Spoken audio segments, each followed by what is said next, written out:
Sự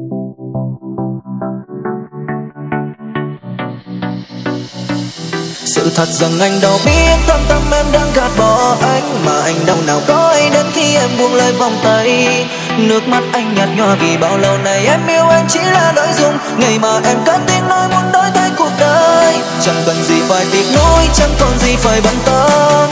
Tình yêu đời với em anh xem như điều vô nghĩa, kết thúc một cuộc tình để xem ngày mai tương lai anh sẽ như thế nào. Đừng vì vật chất em muốn anh nói đi hạnh phúc.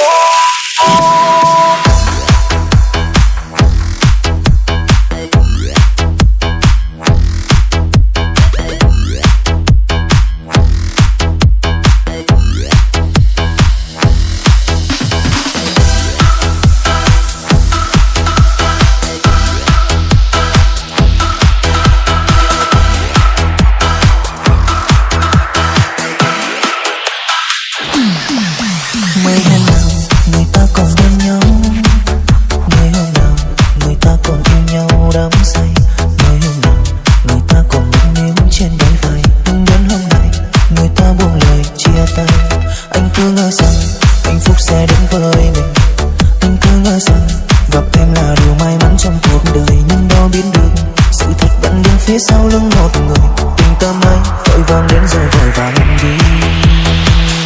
Sự thật rằng anh đâu biết thâm tâm em đang gạt bỏ anh, mà anh đâu nào có đến khi em buông lời vòng tay.